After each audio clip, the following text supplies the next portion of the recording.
कलंक की आखिरी किस्त में आप देखेंगे दुरिया की असलियत सबके सामने आ गई। वह आज अपना सर पकड़ के बैठा हुआ है। अब क्या करे, क्योंकि जो इल्ज़ाम तराशी और दाग उसने सारा के ऊपर लगाया था और जिस गलतफहमी की बुनियाद पर उसने सारा को अपनी ज़िंदगी से निकाल दिया था, उसको बच्चलन कहकर उसकी मोहब्बत को उसको ठुकरा दिया था। अब वो क्या करे, अब तो उसकी अपनी बीवी के अंदर से ये दाग निकला है। दुरिया की माँ मौका देखते ही शाहाना और वहाज के कदमों में गिर जाएगी और उसके आगे हाथ जोड़ के कहेगी कि मेरी बेटी को तलाक मत देना।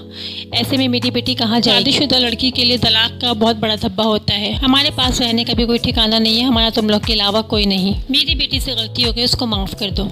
वह आज बोलेगा ये अगर सारा से गलती हुई थी, जो कि नहीं हुई थी, आपने उसको माफ़ किया था, आपने कहा उसको बदनाम नहीं किया, आपने तो उसको उसकी माँ को बदनाम करने का कोई मौका नहीं छोड़ा। उठते बैठते चलते फिरते आप उसको ताने तंज किया करती थी, आज अपनी बेटी पर बात आई तो अब माफ़ी तलाफी करके बात को ख़त्म करना चाहती है। दुरिया की माँ रुमाना से बोली कि रुमाना प्लीज़ तुम अपने बेटे को समझाओ कि उसको बोलो ऐसा ना करे। देखो मैंने तुम लोगों के ऊपर कितने एहसान किए हैं, मैं तुम्हारी बड़ी बहन हूँ, मेरे बड़ी बहन होने का हक अदा कर दो, मेरे एहसान का हक अदा कर दो। रुमाना बोली कि बस करें आपा, पूरी ज़िंदगी गुजर गई आपके एहसानों तले दबते दबते। पूरी ज़िंदगी में आपके एहसान का बोझ उठा उठा के थक चुकी हूँ और ये मेरे अपने बेटे का फैसला है। मैं अपना बेटा अपने हाथों से गंवाना नहीं चाहती। बेहतर होगा जो फैसला मेरा बेटा करेगा वही सबसे बेहतर होगा। अगर वो आपको कहता है कि आप अपना बोरिया बिस्तर समेट के यहाँ से चले जाएं तो आप जा सकती हैं।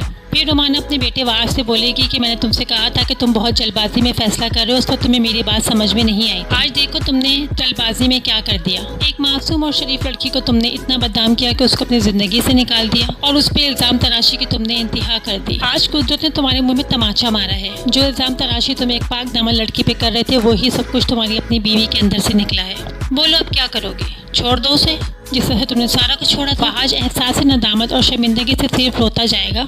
रुमाना बोलेगी माफ़ी मांगनी है तो अल्लाह से मांगो, माफ़ी मांगनी है तो सारा से मांगो। तुमने उसके किरदार पर कीचड़ उछाला है। मैंने तुम्हें मना भी किया था कि इतनी जल्दबाजी से फैसला नहीं करो। देखो तुम्हारी जल्दबाजी ने हमें कहाँ लाके खड़ा कर दिया।